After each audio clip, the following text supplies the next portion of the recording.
बिस्मिल्लाहिर्रहमानिर्रहीम। आज हमारा जो है थर्ड लेक्चर है। इसके अंदर हम इंशाल्लाह अब आज से पहले जो थ्योरी थी हमारी, बेसिक जो इंट्रोडक्शन था उनके लिए जिनको जो वेब के अंदर बिल्कुल न्यू हैं या बहुत कम नॉलेज रखते हैं, थोड़ा बहुत नॉलेज रखते हैं, वो थी। अब से हम बाकायदा HTML का जो सिंटैक्स है उसको स्टार्ट करने जा रहे हैं। उससे उसकी जो बेसिक्स हैं उनको हम स्टार्ट करने जा रहे हैं इंशाल्लाह। तो अब तक कल के लेक्चर में हमने पढ़ा था कि टैग क्या होता है। उस तरफ आते हैं थोड़ा सा। ये मैं नोट पैड ओपन करता हूँ।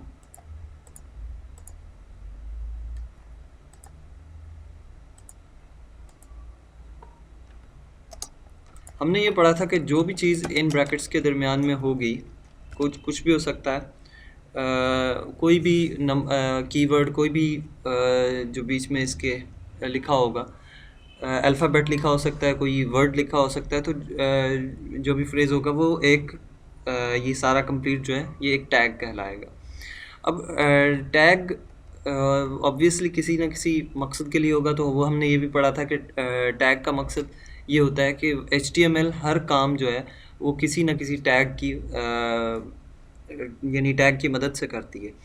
तो अब ये जो हम आज पहला जो टैग पढ़ते हैं, मैं एग्जांपल के लिए पढ़ाता हूँ कि टैग जो है वो बेसिकली ये जो हमने हमारे सामने इस वक्त टैग मौजूद है वो है P tag. P stands for paragraph.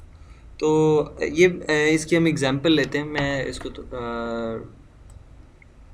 Side by side हम रख लेते हैं। यहाँ पे ये हमारा टेक्स्ट एडिटर है और इधर हम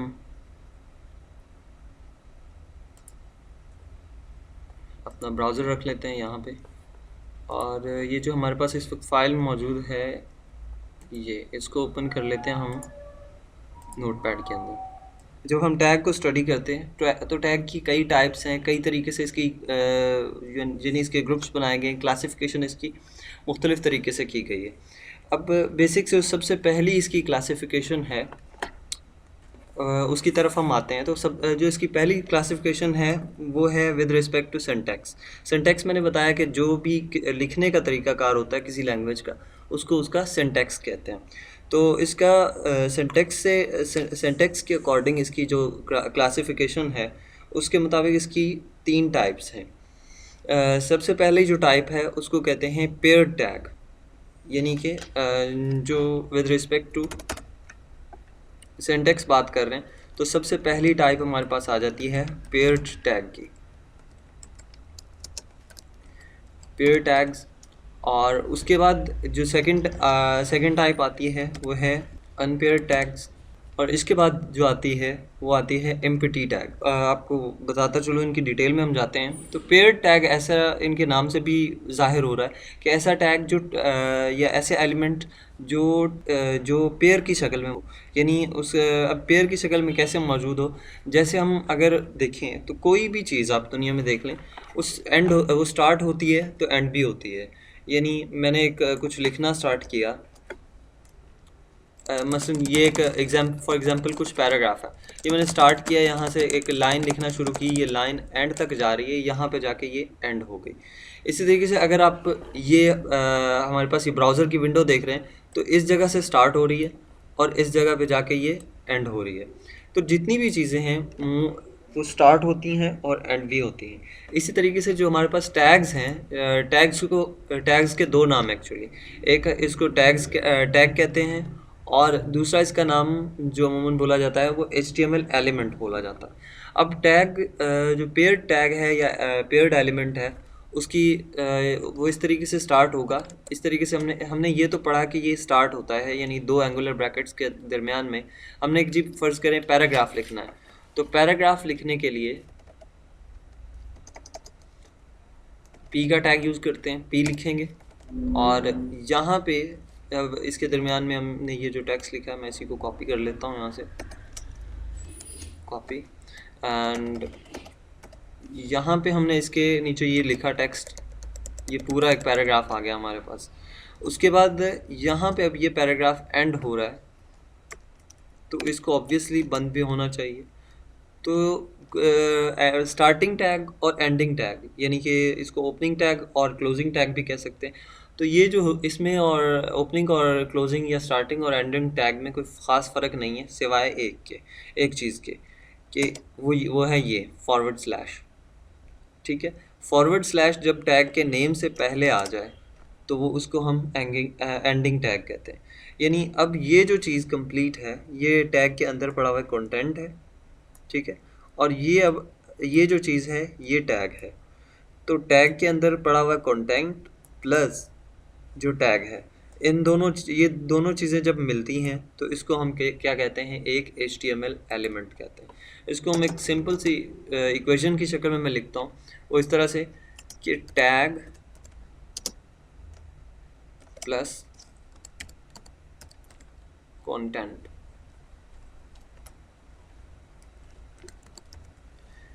इज इक्वल्स टू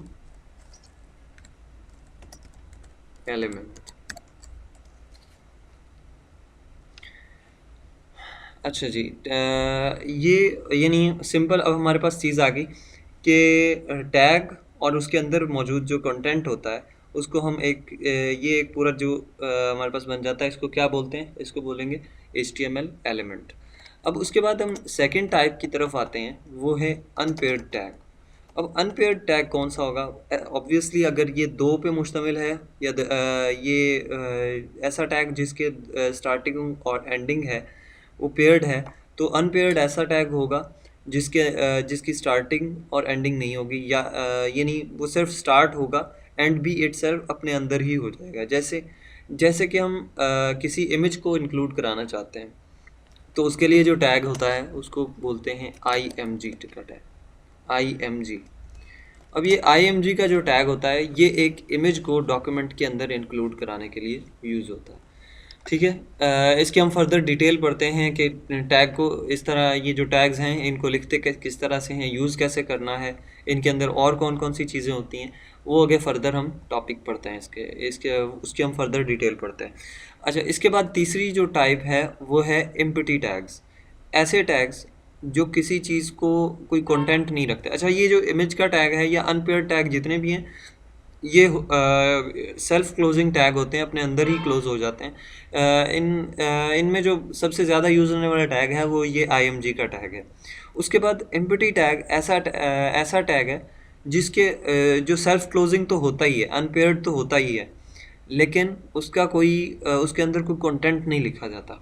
ठीक है, मसलन अगर ये बाकी सारे कंटेंट को मैं यहाँ से फ़िलहाल कट कर लेता हूँ, उसके बाद में हम यहाँ पे पेस्ट करेंगे।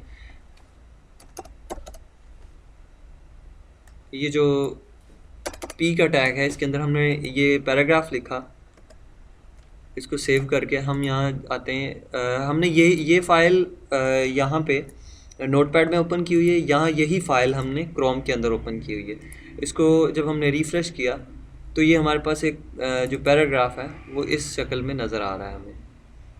ठीक है, ये आप देख सकते हैं, ये पैराग्राफ हमारे पास इस शक्ल में नज़र आ गया। अब हम आते हैं अपने यानी कंटेंट जो इस टैग का है, ये एक पेयर्ड टैग है, पेयर्ड एलिमेंट है, इसके अंदर कंटेंट है। अब जो इमेज टैग होता है उसके अंदर भी ऑब्वियसली वो टैग किसको इंक्लूड करा रहा है, किसी ना किसी कंटेंट को, यानी इमेज को इंक्लूड करवा रहा है।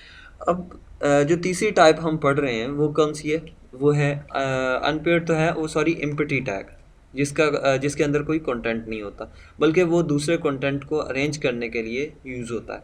जैसे कि आप चाहते हैं कि ये हर लाइन जो है ना यहाँ पे एंड हो रही है, ये वाली लाइन यहाँ पे एंड हो रही है, तो इधर ये अगला जो है ना ये लाइन यहाँ एंड हो रही है, तो आप यहाँ डॉक्यूमेंट के अंदर देखें तो ये एंड यहाँ नहीं हो रही, ये बिल्कुल आगे लिमिटलेस पता नहीं कहाँ तक जा रही है। तो आप ये चाहते हैं कि जिस तरह से आपकी डॉक्यूमेंट के अंदर चीज़ें एंड हो रही हैं उसी तरीके से आपकी वेब पेज के ऊपर भी शो हो, तो हम उसके लिए एक टैग यूज़ करते हैं, कौन सा, ब्रेक रो का टैग, यानी रो को, लाइन को यहाँ ब्रेक करके न्यू लाइन स्टार्ट की जाए, न्यू रो इससे आगे स्टार्ट हो। तो ब्रेक रो के लिए हम उसका शॉर्ट फॉर्म जो है वो लिखते हैं BR का tag, B for break and R for row. ये हमने ब्रेक रो का टैग यूज़ किया, इसको सेव करेंगे, इसको सेव किया और इधर आके जब हम रिफ़्रेश करेंगे तो ये आप देख सकते हैं कि GHP के बाद लाइन, ये हमने ब्रेक रो का टैग लगाया, तो इसने क्या किया, जिस तरीके से हमारा वर्ड के अंदर एंटर, एक एंटर का काम करता है, ब्रेक रो बिल्कुल इसी तरीके से आपके वेब पेज के अंदर अगर आप वैसे लिखते जाएंगे, चाहे चाहे जितने भी एंटर कर लें, तो ये देखें आप, मैं इसके इतने एंटर कर रहा हूँ, तो इसका मतलब है कि यहाँ पे भी तो शो होना चाहिए, लेकिन इधर आके आप इसको रिफ़्रेश करते हैं तो इसका कोई ख़ास इतना इसका इफ़ेक्ट नहीं पड़ता। अब आप देखें, हम ये इसके अंदर जब ये एंटर करवाना चाहते हैं तो क्या हम करेंगे, हम इसके अंदर एक टैग यूज़ करेंगे। कौन सा? यही बी टैग हम जितनी दफ़ा यूज़ करेंगे उसका मतलब है उतनी हमने एंटर कर दी है। अब इसको हम सेव करके यहाँ पे आते हैं, इसको रिफ़्रेश करेंगे तो हमने कितने बी लिखे, 1 2 3 4 एंड 5 एंड 6 बी, इसने 6 लाइंस के इक्वल जो है यहाँ पे स्पेस छोड़ दी। ठीक है, तो ये टैग इटसेल्फ कोई कंटेंट लेके नहीं आ रहा, ये टैग क्या कर रहा है, सिर्फ दूसरे टैग को अरेंज कर रहा है। ठीक है, तो इस तरह के टैग को हम क्या कहते हैं, इसको एम्प्टी टैग कहते हैं। ये अपने आप में खाली होता है लेकिन दूसरे कंटेंट को अरेंज करने के लिए यूज़ होता है। इसी तरह का एम्प्टी टैग जो दूसरा इसके साथ सेम ऐसा ही यूज़ होता है, वो यानी कि रो ब्रेक तो करता ही है लेकिन एक लाइन लगा देता है। ठीक है, हॉरिजॉन्टल रोल, और हॉरिजॉन्टल रोल का हम भी शॉर्ट फॉर्म लिखते होते हैं HR का टैग, आप इसके अंदर HR का टैग लगा दें और इसको सेव करते हैं हम। ये हमने एक HR का टैग लगाया और इसको सेव किया। यहाँ पे आके रिफ़्रेश करेंगे तो ये एक लाइन तो नीचे ले आएगा लेकिन उसके साथ ही एक लाइन भी यहाँ पे एक रोल लगा देगा। ठीक है, उसके इससे आगे ये देखें, अब जितने आप HR लगाएंगे उतनी लाइंस यहाँ पे लगती जाएंगी। जिस तरह से हमने BR लगाए तो उतनी रोज़ जो है वो नीचे जाता गया। ठीक है, ये अब यहाँ तक आई होप कि आपको क्लियर हो गया होगा। उसके बाद जो अगली, ये अब तक हमने जो चीज़ पढ़ी है वो क्या है, वो हमारी है सिंटैक्स वाइज क्लासिफिकेशन, यानी टैग्स की type with respect to syntax. ठीक है, इससे अगली जो क्लासिफिकेशन शुरू होती है वो थोड़ी सी, उसमें आगे टाइप्स थोड़ी ज़्यादा हैं। उसका ये आपके जो आउटलाइन है, कोर्स आउटलाइन, उसके अंदर दी हुई है। और इस मॉडिफिकेशन के अंदर तकरीबन जो है वो 6 किस्म की, इस क्लासिफिकेशन के अंदर तकरीबन 6 किस्म की जो है ना वो टाइप्स डिस्कस की गई हैं। सबसे पहली को हम की तरफ आते हैं तो उसको कहते हैं मेटा एलिमेंट्स।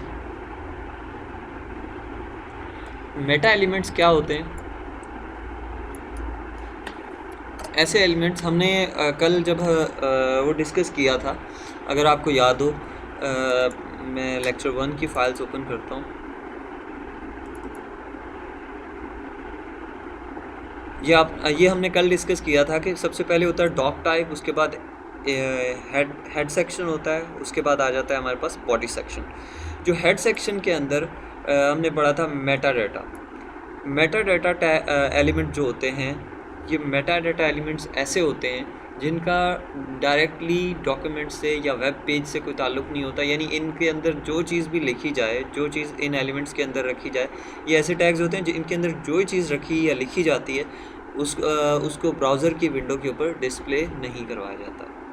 ठीक है, अब उसकी मैं आपको एग्जांपल देता हूँ कि एक मेटा टैग यूज़ होता है। इसकी हम आगे जो डिटेल है वो इंशाल्लाह फर्दर पढ़ते हैं। अभी इसके अंदर आगे जी सबसे पहली जो उसका ये क्लासिफिकेशन है, एक मिनट, दूसरी क्लासिफिकेशन जो हम पढ़ रहे हैं,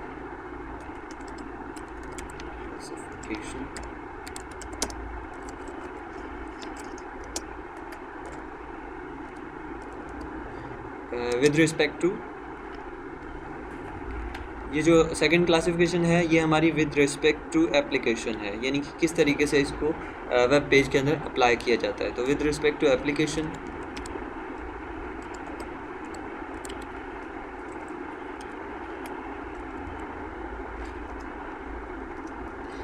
इसमें फर्स्ट हमने अभी तक पढ़ी है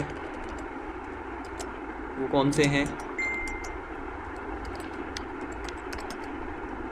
मेटा डेटा एलिमेंट्स हैं,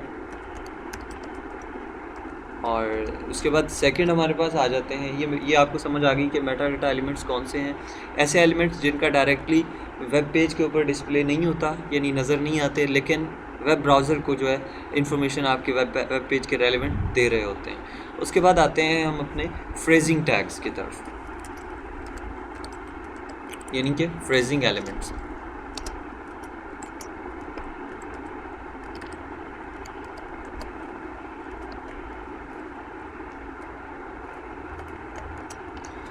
फ्रेजिंग एलिमेंट्स के अंदर वो सारे एलिमेंट्स आ जाते हैं जो एक पैराग्राफ, टेक्स्ट या फिर इस तरह का कंटेंट जो फ्लो की शक्ल में आपके वेब पेज के ऊपर नज़र आता है।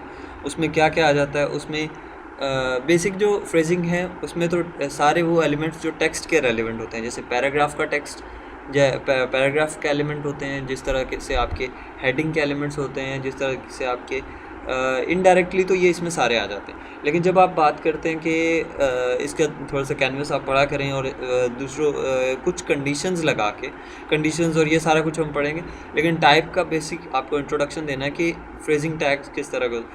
फ्रेजिंग टैग्स का आप फ़िलहाल ये जहन में रखें कि वो टैग्स जो फ्रेजेस को कंट्रोल करने के लिए, यानी कि लिखी हुई चीज़ों को, टेक्स्ट को कंट्रोल करने के लिए यूज़ होते हैं, वो सारे एलिमेंट्स वो फ्रेजिंग एलिमेंट्स कहलाते हैं।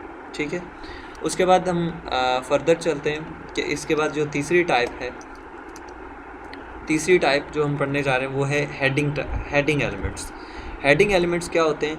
जिस तरह से हम डॉक्यूमेंट अपनी जब वर्ड के अंदर या किसी भी चीज़ में जब या मैनुअली लिख रहे हों तो कुछ चीज़ें हम हेडिंग दे देते हैं। ठीक है, तो हेडिंग कुछ बड़ी होती है, कुछ थोड़ी छोटी हेडिंग, कुछ हेडिंग होती है, कुछ सब हेडिंग होती है। मसलन आपने एक बड़ा टॉपिक लिखा HTML, ठीक है, HTML का मेन फोकस है, वो मेन आपकी बड़ी हेडिंग होगी। उसके बाद HTML के अंदर फर्दर जो है कितने लोग आ चुके हैं, सही है।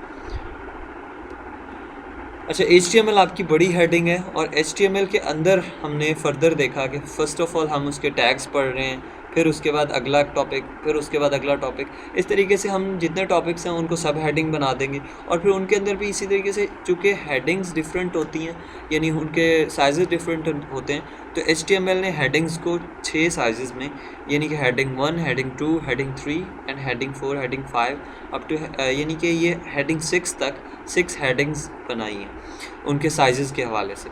तो थर्ड जो हमारी टाइप आ गई वो हो गई हेडिंग एलिमेंट्स।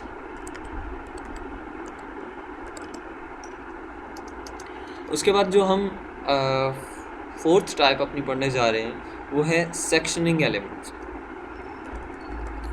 अब जो सेक्शनिंग एलिमेंट्स होते हैं वो सारे एलिमेंट जो आपके, ये इसके नाम से भी बहुत इजीली बंदा अंदाज़ा लगा सकता है कि इसका मतलब क्या है। सेक्शनिंग एलिमेंट्स वो सारे एलिमेंट्स जो आपके वेब पेज को डिफरेंट सेक्शंस के अंदर डिवाइड कर सकते हैं। ठीक है, उसके लिए अब हम इधर एक वेबसाइट पे जाते हैं, ये मैं आपको दिखाता हूँ।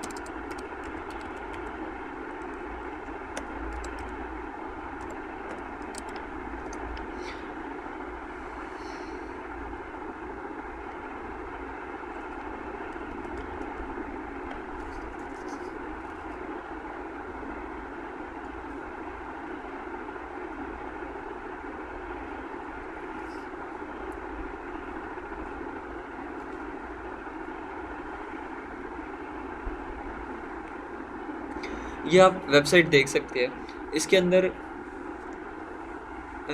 अंदर डिफरेंट सेक्शंस बनाए हुए हैं। अब ये सबसे पहले आपको कौन सा सेक्शन नज़र आ रहा है, उस ये हेडर सेक्शन है। ये वो सेक्शन जिसके अंदर लोगो दिया हुआ है, इसके अंदर एक बैनर लगा हुआ है, इसके अंदर आप देखें तो ये रजिस्टर का ऑप्शन है, लॉगिन का ऑप्शन है। उसके बाद नीचे आ जाएं तो ये मेन्यू है। उसके बाद आप ये देखें तो ये साइड बार दिया हुआ है, और उसके बाद ये डिफरेंट सेक्शंस बना दिए हैं। तो ये वो एलिमेंट्स जो HTML डॉक्यूमेंट को, HTML के जो अंदर बने हुए वेब पेज को, जो आपके वेब पेज को सेक्शंस में डिवाइड करते हैं, उन सारे एलिमेंट्स को क्या बोलते हैं? उनको बोलते हैं सेक्शनिंग एलिमेंट्स। ठीक है, उसमें सबसे मेन जो आजकल यूज़ होता है तकरीबन जिसको मल्टीपर्पज़ भी कह सकते हैं, जो बहुत सारी जगहों पे यूज़ हो रहा है सेक्शनिंग एलिमेंट के अंदर, वो डिव का एलिमेंट है। ये हम फर्दर पढ़ेंगे कि क्या होता है। अगर जिनको ऑलरेडी कुछ थोड़ा बहुत पता है HTML का, तो वो डिव को ज़रूर जानते होंगे। जिनको नहीं पता उनको परेशान होने की ज़रूरत नहीं, हम इसको बड़ी डिटेल में पढ़ेंगे जब हम CSS कर रहे होंगे। तो क्योंकि CSS को जब हम पढ़ेंगे तो उसके साथ मिला के कुछ एलिमेंट्स ऐसे हैं जो आप CSS के कोलैबोरेशन के बगैर यानी कि कम्प्लीटली अंडरस्टैंड नहीं कर सकते, ठीक है।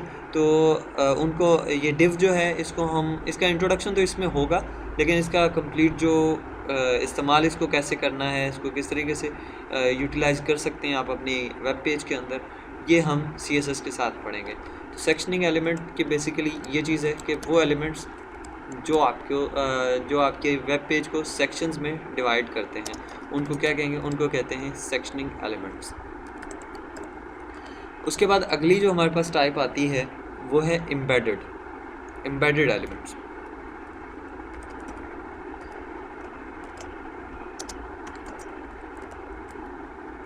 अब एम्बेडेड एलिमेंट्स कौन से होते हैं? ऐसे जैसे एम्बेडेड के नाम से पता चल रहा है कि एम्बेडेड एलिमेंट जो किसी दूसरी चीज़ या किसी बाहर की चीज़ को, एम्बेड का बेसिकली एक जो उर्दू में आप मतलब समझें तो कुछ इस तरह से है कि पैबंद लगाना या किसी चीज़ को जोड़ना या किसी को एक चीज़ को दूसरी में मर्ज कर देना, इसको एम्बेड करना कहते हैं। एक वेब पेज का रेफरेंस दूसरे वेब पेज पे देने के लिए जो एलिमेंट्स यूज़ होते हैं, यानी एक वेब पेज का रेफरेंस दूसरे वेब पेज पे देने के लिए जो एलिमेंट्स यूज़ होते हैं उनको एम्बेडेड एलिमेंट्स कहते हैं। जैसे फ़र्ज़ करते हैं ये हम आ जाते हैं अपने इस पे यूट्यूब पे।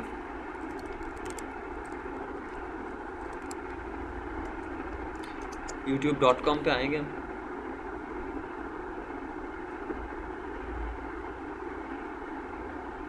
यहाँ से एक वीडियो हमने पकड़ी,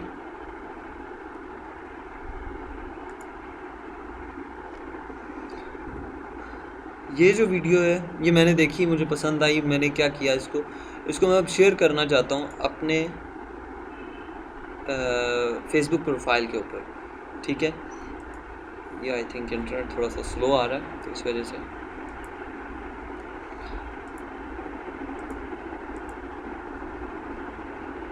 चलें, इसका अब मैं ये URL कॉपी करता हूँ, इधर अपने फेसबुक पे जाऊँगा।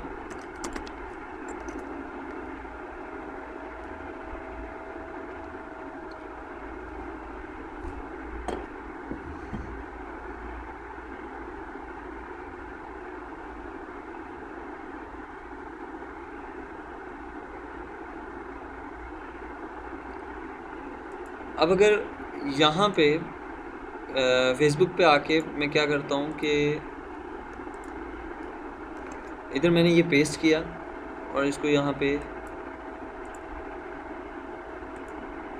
पोस्ट कर दिया।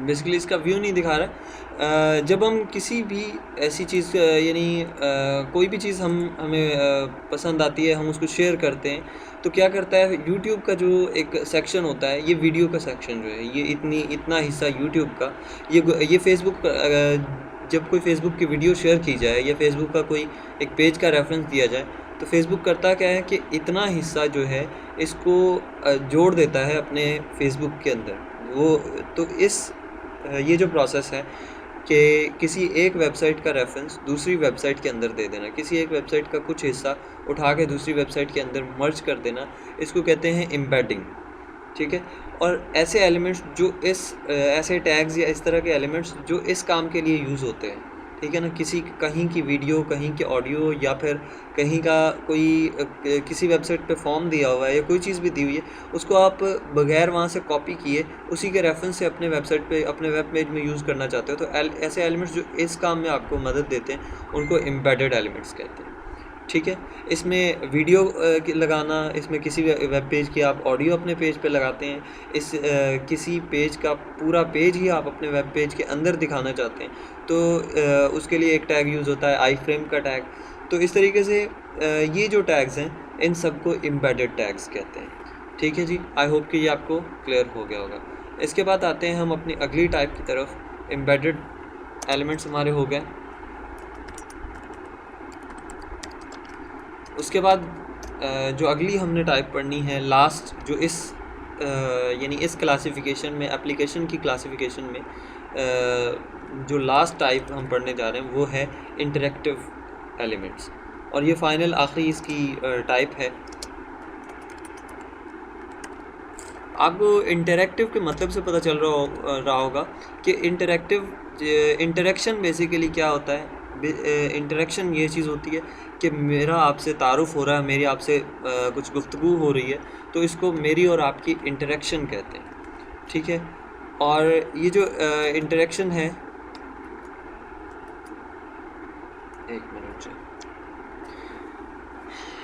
अब वेबसाइट पे आपकी इंटरेक्शन किस तरीके से होती है, यानी वेबसाइट के एडमिन और आपके दरमियान जो इंटरेक्शन की जगह होती है वो क्या होता है, वो एक फॉर्म होता है, वो कॉन्टैक्टस का फॉर्म होता है।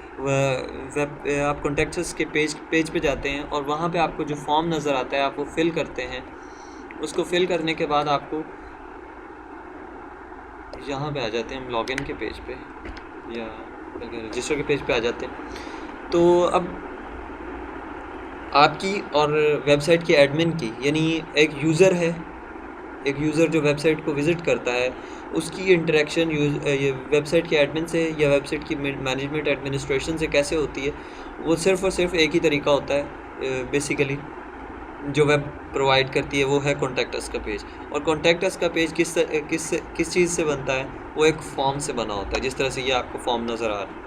तो ये एलिमेंट्स, वो एलिमेंट्स जो फॉर्म के अंदर फॉर्म बनाने के लिए यूज़ होते हैं, उन सबको इंटरेक्टिव एलिमेंट्स कहते हैं। ये यहाँ तक कि यानी टैग्स बेसिकली क्या हैं और टैग्स की टाइप को किस तरीके से डिवाइड किया गया है और किस तरीके से टाइप्स हैं, इनकी डिटेल हमने अब तक डिस्कस की। इसमें से अगर आपको कोई क्वेश्चन है तो आप उसको यानी अगर पूछना चाहें तो भी पूछ सकते हैं, नहीं तो हम इसको आगे कंटिन्यू करें। तकरीबन हमारे पास 5 मिनट के बीच में ब्रेक है, इसमें से अगर कोई क्वेश्चन आप करना चाहते हैं तो कर सकते हैं, फिर हम अगले टॉपिक की तरफ आते हैं।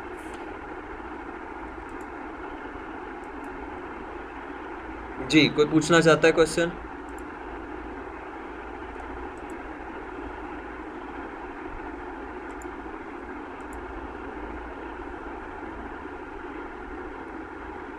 अब्दुल मुस्तफ़ा, आपका कोई क्वेश्चन हो? हाफिज़ अब्बास, आपका क्वेश्चन? या बाकी जो दोस्त हैं सब, क्योंकि कई के जो नाम हैं वो वाले नहीं है जो आपके रियल नेम है। अब मुझे यहाँ से पता नहीं चल रहा ये कि जिनके ऊपर ये पिक्चर, अच्छा ये सरदार अब्दुल वहाब हैं जिन्होंने टॉम एंड जेरी की पिक्चर लगाई हुई है। सही, अच्छा जी। सरदार अब्दुल वहाब पूछ रहे हैं जी, क्या हम आई फ्रेम से फेसबुक? जी सरदार अब्दुल वहाब, इस तरह करें, आप ऑडियो अपनी ऑन करके पूछें क्वेश्चन, माइक को अनम्यूट कर लें आप।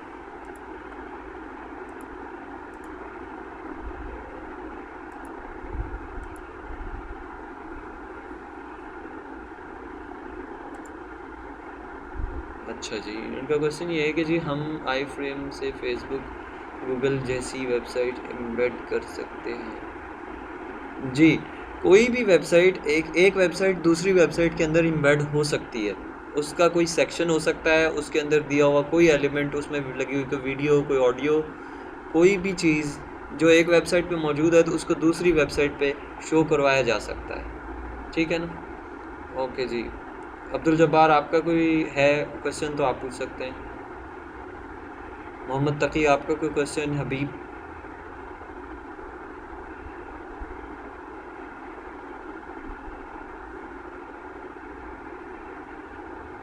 आपको मेरी आवाज़ तो आ रही है ना?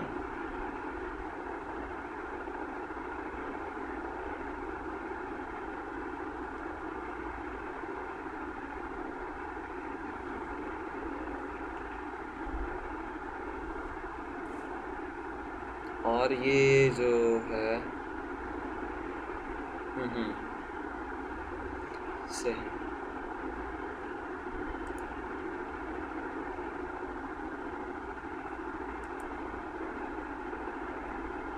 कोई क्वेश्चन नहीं है जी?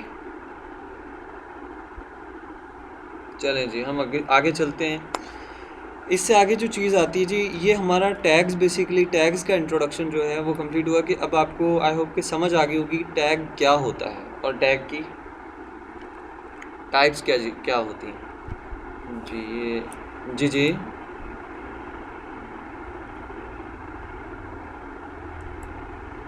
जी बिल्कुल। आपने मुख्तलिफ़ साइज़ेस की हेडिंग्स देनी है। मसलन आपने एक सबसे, मैं आपको एक इधर प्रैक्टिकल एग्जांपल समझाता हूँ, उससे समझ आ जाएगी आपको। एक मिनट वर्ड ओपन करते हैं यहाँ से।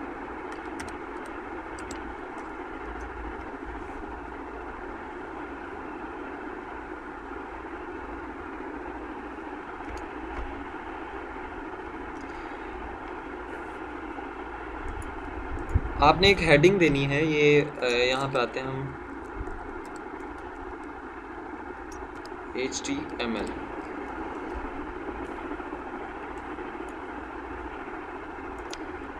ये आपने एक हेडिंग दी, ठीक है। अब ये हेडिंग आप इसको चाहते हैं, ये थोड़ी सी चलें इसको बड़ा कर लेते हैं। बोल, आपको एक इतनी बड़ी हेडिंग चाहिए। उसके बाद आपको इसकी एक सब हेडिंग चाहिए जो कि इसके फर्दर जो टॉपिक्स हैं उनको डिस्कस इसमें किया जाए। फ़र्ज़ करते हैं इसके टैग्स हैं, उसके बाद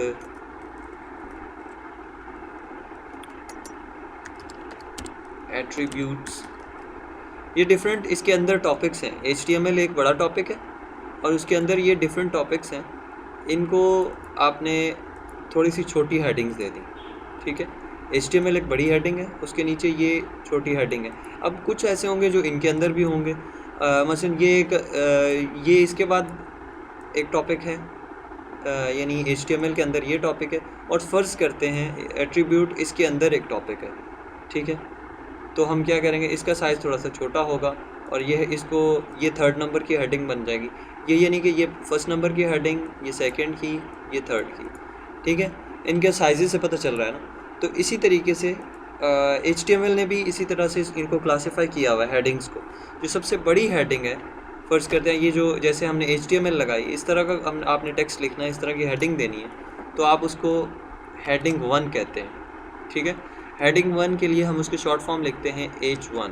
H1 यहाँ से स्टार्ट हो रहा है